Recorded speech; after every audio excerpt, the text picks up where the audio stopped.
Okay, so yesterday there was a horrific tragedy that struck Annunciation Catholic School in Minneapolis, where a 23-year-old opened fire during morning mass, killing two children aged 8 and 10. It was a tragic event, and my heart goes out to the families and survivors grappling with this unimaginable loss.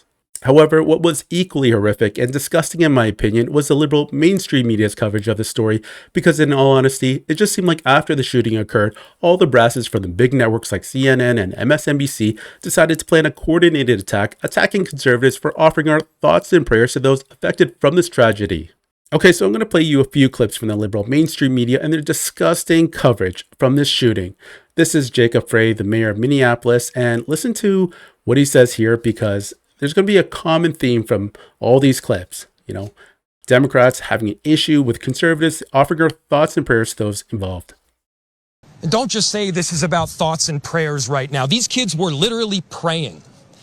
It was the first week of school. They were in a church. These are kids that should be learning with their friends. They should be playing on the playground. They should be able to go to school or church in peace without the fear or risk of violence, and their parents should have the same kind of assurance. Okay, so mayor here obviously has issues with conservatives offering our thoughts and prayers during a time like this. How crazy is that? Like, you can't make this shit up. Now let's listen to Jen Psaki here, who. And all they should be hoping to do is have someone to sit with at lunch or someone to play with on the playground. And they should be waiting to hear an update when they get home. And that is not what these parents at the school experience today. Sorry, this is a tough one. Having your child killed while they are sitting in a pew for a morning prayer service is not what any parent should have to worry about. And I have felt a mixture of anger and a lot of anger and emotional exhaustion about this today, as I'm sure many of you have, because we have been here so many times. And yet again, like clockwork, half of the politicians in our country have little more to offer than thoughts and prayers. That is all they are offering. No, they're not only offering, thoughts and prayers. They're just being courteous and just saying, we're offering our thoughts and prayers. That's just a normal thing that people say during times like this. And for the left to be outraged over something stupid like this is just mind-boggling. Anyways, JD Vance responds to her later on. I'm going to show you some of the tweets he posted earlier this morning. Join all of us in praying for the victims, was Vice President JD Vance's response today. That's what he said. That's it. And she's Please join me by in that. praying for everyone involved, Trump wrote. We have seen this play out over and over again. There is a shooting, then come the thoughts. Let's go to Dana Bash. He's expressing something that I know you feel and most people feel, which is a combination of sadness, but raw rage. That forget about thoughts and prayers. These kids were literally praying when they were murdered through a church window. It's unbelievable. Like I said, you can't tell me this wasn't some coordinated attack. Like, these are different networks. The mayor, they're all talking about having an issue with conservatives saying, offering our thoughts and prayers. It makes no sense. The brasses must have all just got together as soon as this shooting happened, said, you know what, we're going to do this. This is the plan of attack we're going to go through. We're just going to criticize everyone saying thoughts, offering their thoughts and prayers, which is just crazy. I just don't understand how this is what the Democrats want to hang on. Okay, so we got another clip from MSNBC. As an elected official, you are on the ground with your folks and you appreciate this journey. I agree with the mayor. I'm not, the thoughts and prayers, I'm so beyond that nonsense, the lie nonsense of that. Because what we have are people who continue to stand in the way of actually. These people are unhinged. Okay, this next clip, it's kind of a bit different. Actually, this clip really, really pissed me off.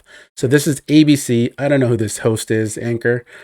But listen to what he says when he talks about the shooter and gives descriptions of what he had written on his guns. 23-year-old Robin Westman was able to leave what police called a video manifesto that they're now going through to try and establish motive.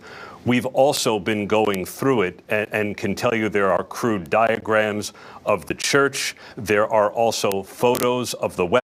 By the way, that's a biological man cosplaying as a woman. The shooter was actually a transgender. And they include all sorts of writings, the names of past mass shooters, criticism of Israel, the name of President Trump written on the guns. There are also racial slurs, nihilistic statements, all painting the picture of a disturbed individual who carried out this mass shooting on the first week of school at the Annunciation Church in Minneapolis. Okay, I just want to know, did you guys catch that when he was giving description of what was written on the gun? I'm going to play it for you again. Criticism of Israel, the name of President Trump written on the guns. There are also racial slurs, nihilistic. So he says the name of President Trump was written on the name on his gun, on the magazine. Then what does he say after? Some racial slurs, right?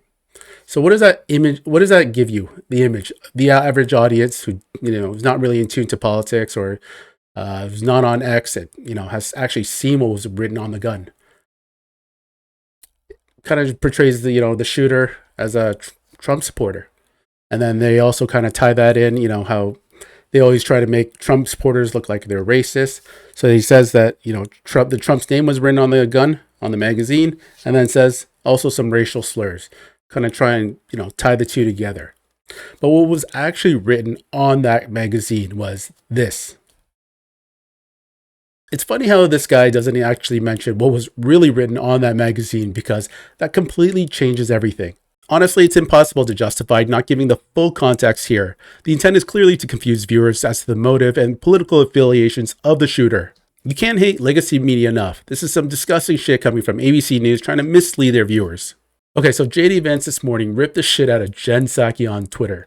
So Jen Psaki had tweeted yesterday, prayers not frigging enough, prayers does not end school shootings, prayers do not make parents feel safe sending their kids to school, prayers does not bring these kids back, enough with the thoughts and prayers. What a weird tweet.